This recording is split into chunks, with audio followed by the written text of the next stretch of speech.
آیت نمبر 161 سے، بے شک وہ لوگ جنہوں نے کفر کیا اور پھر کافر ہی مرے تو ان پر لعنت ہے، اللہ، فرشتوں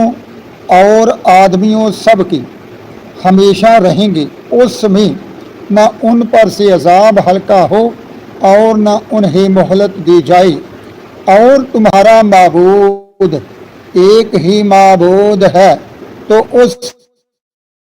کے سوا کوئی معبود نہیں، مگر وہ بڑی رحمت والا مہربان ہے۔ بے شک آسمانوں اور زمین کی پیدائش، رات اور دن کا بدلتے آنا اور کشتی کے دریا میں لوگوں کے فائدے لے کر چلتی ہے، اور وہ جو اللہ نے آسمان سے پانی اتار کر مردہ زمین کو اس سے زندہ کیا اور زمین میں ہر قسم کے جانور پھیلائے اور ہواؤں کی گردش، اور وہ بادل کے آسمان اور زمین کے بیچ میں حکم کا بندہ ہوا ہے، ان سب میں عقل مندوں کے لیے ضرور نشانیاں ہیں۔ اور کچھ لوگ اللہ کے سوا اور معبود بنا لیتے ہیں کہ انہیں اللہ کی طرح محبوب رکھتے ہیں، اور ایمان والوں کو اللہ کے برابر کسی کی محبت نہیں۔ اور کیسے ہو اگر دیکھیں ظالم وہ وقت جب کہ عذاب ان کی آنکھوں کے سامنے آئے گا، اس لیے کہ سارا زور خدا کو ہے، اور اس لیے کہ اللہ کا عذاب بہت سخت ہے۔ جب بیزار ہوں گے پیشوا اپنے پیرووں سے اور دیکھیں گے عذاب، اور کٹ جائیں گی ان کی سب ڈوریں، اور کہیں گے پیرو، کاش ہمیں لوٹ کر جانا ہوتا دنیا میں تو ہم ان سے توڑ دیتے جیسے انہوں نے ہم سے توڑ دی۔ یوں ہی اللہ انہیں دکھائے گا ان کے کام ان پر حسرتیں ہو کر، اور وہ دوزخ سے نکلنے والے نہیں۔ اے لوگو، کھاؤ جو کچھ زمین میں حلال اور پاکیزہ ہے، اور شیطان کے قدم پر قدم نہ رکھو، بے شک شیطان تمہارا کھلا دشمن ہے۔ وہ تو تمہیں یہی حکم دے گا، بدی اور بے حیائی کا، اور یہ کہ اللہ پر وہ بات جوڑو جس کی تمہیں خبر نہیں۔ اور جب ان سے کہا جائے اللہ کے اطارے پر چلو تو کہیں بلکہ ہم تو اس پر چلیں گے جس پر اپنے باپ اور دادا کو پایا، کیا اگرچہ ان کے باپ دادا نہ کچھ عقل رکھتے ہوں نہ ہدایت۔ اور کافروں کی کہاوت اس کی سی ہے جو پکارے ایسے کو کہ خالی چیخ اور پکار کے سوا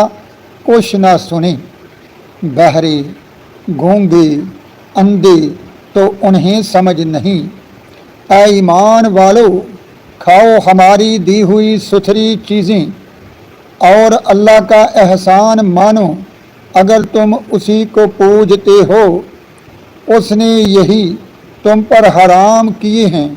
مردار اور خون اور سور کا گوشت، اور وہ جانور جو غیر خدا کا نام لے کر ذبح کیا گیا، تو جو ناچار ہو، نہ یوں کہ خواہش سے کھائے اور نہ یوں کہ ضرورت سے آگے بڑھے، تو اس پر گناہ نہیں۔ بے شک اللہ بخشنے والا مہربان ہے۔ وہ جو چھپاتے ہیں اللہ کی کتاب اور پھر اس کے بدلے ذلیل قیمت لیتے ہیں، وہ اپنے پیٹ میں آگ ہی بھرتے ہیں، اور اللہ قیامت کے دن ان سے بات نہ کرے گا اور نہ انہیں ستھرا کرے، اور نہ ان کے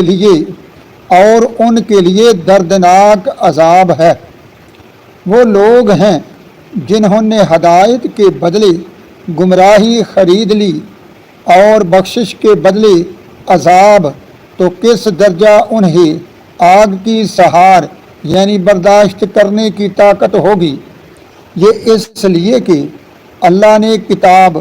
حق کے ساتھ اتاری، اور بے شک جو لوگ کتاب میں اختلاف ڈالنے لگے وہ ضرور پرلے درجے کے جھگڑالو ہیں۔ کچھ اصل نیکی یہ نہیں کہ منہ مشرق یا مغرب کی طرف کرو، ہاں اصل نیکی یہ کہ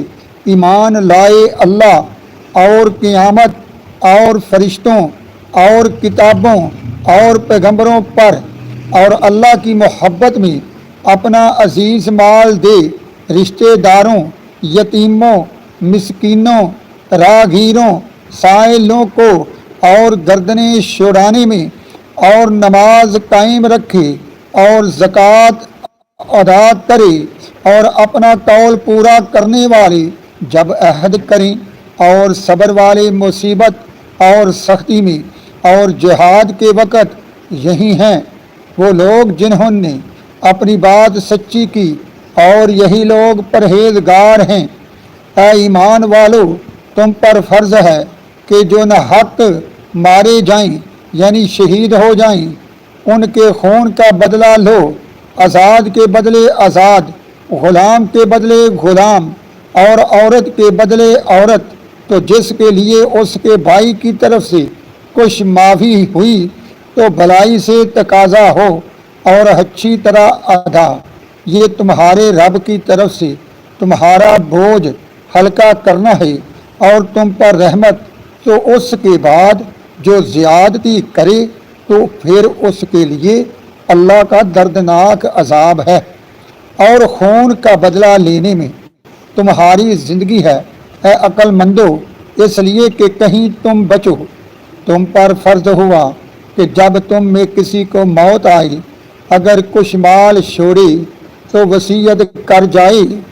اپنے ماں باپ اور قریب کے رشتہ داروں کے لیے دستور کے مطابق یہ واجب ہے پرہیزگاروں پر۔ معزز سامعین، قرآن پاک کی سورت البقرہ کا اردو ترجمہ آیت نمبر 161 سے لے کر 180 تک پڑھا تو آپ نے سنا۔ آپ کو اور مجھے سمجھنے کی توفیق اور پھر عمل کرنے کی بھی توفیق عطا فرمائے۔ تو انشاءاللہ کل قرآن پاک کی سورت بقرہ کا اردو ترجمہ آیت نمبر 181 سے لے کر 200 تک پڑھا جائے گا۔